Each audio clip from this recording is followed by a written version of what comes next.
बिस्मिल्लाहिर्रहमानिर्रहीम। पेट के ठीक से साफ ना होने को तमाम बीमारियों की मां कहा जाता है, क्योंकि इसकी वजह से जिस्म में जहरीले और गंदे मादे जमा होने लगते हैं, जो कि बहुत सारी बीमारियों और सेहत के मिसाइल पैदा करने की वजह बनते हैं। पेट का ठीक से साफ ना होना इस हालत को कहते हैं जिसमें या तो आपको रोजाना पखाना नहीं आता, अगर तो रोजाना पखाना आता है लेकिन खुलकर नहीं आता, जिससे आपका पेट पूरी तरह से साफ नहीं हो पाता, जिस वजह से बहुत सारी छोटी और बड़ी बीमारियां पैदा होने लगती हैं। छोटी बीमारियों में सर दर्द, जिल्द का ढल जाना और बेरौनक पड़ जाना, फोड़े, फिंसियां निकल आना, मुंह से बदबू का आना, बदहजमी का रहना यानी खाना ठीक से हजम न होना, गैस रहना, खट्टी डिकारे आना और पेट का फूल जाना जैसे मसाइल शामिल है। जबकि बड़ी बीमारी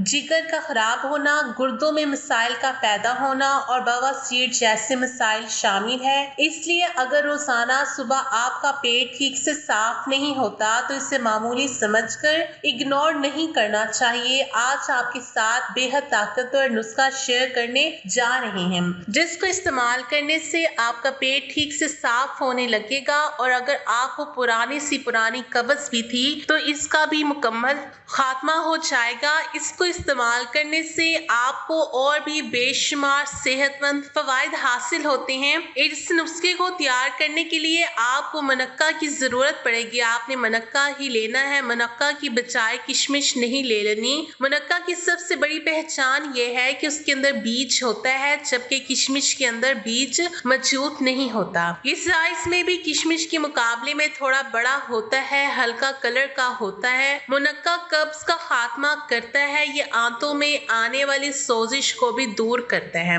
और आंतों में बैक्टीरिया की तादाद को बढ़ाता है। ये आपके दिल के लिए भी सेहतमंद है। आयरन और विटामिन बी से भरपूर होता है, जिस्म में खून पैदा करता है, जिस्म में ताकत लाता है और हर किस्म की कमजोरी का भी खात्मा करता है। इसको इस्तेमाल करने से मैदे में भरने वाली तजाबियत भी खत्म हो जाती है और पुरानी से पुरानी खांसी और सांस के मसाइल के लिए भी ये बहुत बेहतरीन है। दूसरे नंबर पर आपको सौंफ की जरूरत पड़ेगी। सौंफ मैदे में डाइजेस्टिव जूस को बढ़ाती है, जिससे खाया गया खाना ठीक से हजम होने लगता है। सौंफ वैसे भी आपके पूरे हाजमे के निजाम के लिए बहुत बेहतरीन है। इसका इस्तेमाल नजर को तेज करता है, मुंह से आने वाली बदबू को दूर करता है, खून साफ करता है, सांस का निजाम बेहतर होता है, पेट में गैस और खट्टी डिकारे आने जैसे मसाइल भी नहीं होते। आपने सौंफ और मुनक्का हम वजन लेना है, यानी जितनी मिकदार में आपने सौंफ लेनी है उतनी ही मिकदार में आपने मुनक्का लेना है। सबसे पहले आपने सौंफ को ड्राई रोस्ट यानी बिना तेल के आपने इसे तवे पर या किसी बर्तन में भून लेना है, लेकिन आपने इसे ज्यादा ड्राई रोस्ट नहीं करना। ड्राई रोस्ट करने का मकसद सिर्फ ये है कि इसमें जो एक्स्ट्रा मॉइस्चर वगैरह होता है वो खत्म हो जाए। इसके बाद आपने सौंफ को किसी साफ बर्तन में निकाल लेना है और उसे ठंडा होने देना है। जब सौंफ बिल्कुल ठंडी हो जाए तो आपने सौंफ और मुनक्का दोनों को ग्राइंडर में डालकर अच्छी तरह ग्राइंड कर लेना है। आपने इन दोनों चीजों को जितनी हो सके उतनी अच्छी तरह से ग्राइंड करना है। सौंफ और मुनक्का को ग्राइंड कर लेने के बाद आपके पास मिक्सचर तैयार हो जाएगा।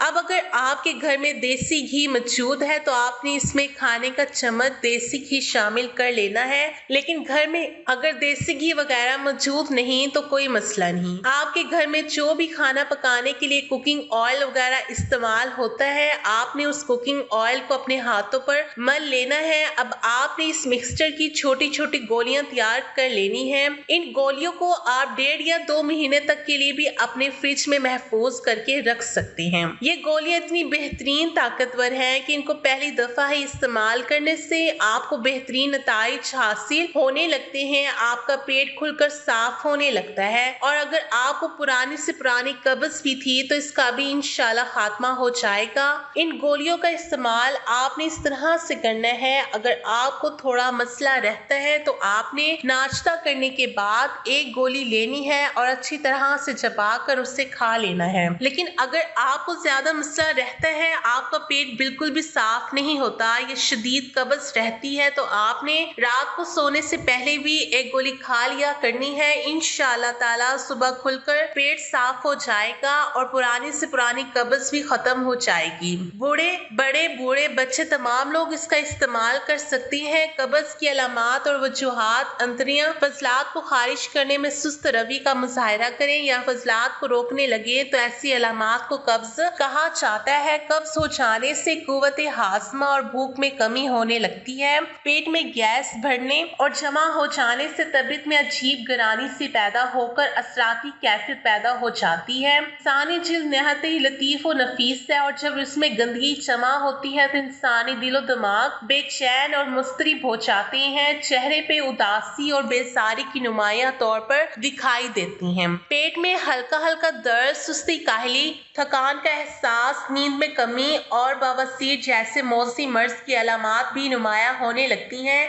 इसके अलावा अमराज मसाना गुर्दा भी कब्ज का ही शाखसाना समझे जाते हैं। अंतड़ियों में खुराक के जमा होने से खून में फासिद मादे शामिल होकर देगर जिल्द अमराज जैसे खारिश, फोड़े, फिंसिया, चेहरे की कील और एलर्जी को बदन पर हमलावार होने की दावत देते हैं। खवातीन में आमतौर पर लकोरिया और मर्द हजरात में जरियान की एक बड़ी वजह भी कब्ज को माना जाता है। मौजूदा दौर के खतरनाक तीन अमराज ज़ियाबतीस और हाई ब्लड प्रेशर के हमला की राहें भी कब्ज ही हमवार करती हैं। जोड़ों का दर्द और कमर दर्द का सबसे बड़ा सबब भी कब्ज बनती है। मुख्तसर ये कि तिबी माहिरीन कब्ज को बीमारियों की मां तिब्बी माहिरीन की राय के मुताबिक कहा जा सकता है कि हम अपने पेट को दुरुस्त रखकर लातदाद बीमारियों से महफूज रख सकते हैं। सब्जियां, फलों का रस और रेशेदार ग़िज़ाओं का बाकसरत इस्तेमाल ही कब्ज से बचाने में मावन साबित होता है। सब्जी और फलों में पानी की वाफी मिकदार पाई जाती है। इसके अलावा रोजमर्रा जिस्मानी जरूरत के मुताबिक पानी का इस्तेमाल भी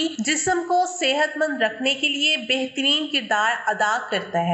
मैदे से तैयार शुदा अशिया का मतवातिर इस्तेमाल भी अंतड़ियों के इमराज का बाइस बनता है। बाज दीगर अमराज की एलोपैथिक अदवायात का मतवातिर इस्तेमाल भी कब्ज का सबब बनता है। सुबह बेदार होने के बाद बैतुल खला जाने का मामूल भी आहिस्ता आहिस्ता कब्ज को दूर करता है। इस तरह ज्यादा देर तक मतवातिर एक निश्त में बैठना, पानी का कम इस्तेमाल करना, चाय और सिगरेट नोशी की कसरत और कब्ज जैसे मौसी मर्ज का सबब बनते हैं। बेकरी, मसनूआत, फास्ट फूड और मसनूई तर्ज पर तैयार शुदा की एशिया से दूर रहा जाए। इसमगोल के छिलकों को रोजाना खाने से बचा जाए। हाँ, अलबत्ता कभी कभार दूध में बादाम, रोगन और छिलका मिलाकर इस्तेमाल करें। गोश्त का हमेशा इस्तेमाल सब्जियों में मिलाकर करें और भुनी हुई ग़िज़ाओं से भी बचें। शोबे वाली हंडियां पकाएं। पालक, साग, शलजम, बंद गोभी, करेले, घी, टिंडे और गाजर में से किसी एक को रोजाना अपने मेन्यू का हिस्सा बनाएं। इस तरह केला, सेब, अमरूद, नाशपाती, खजूर, अंगूर वगैरह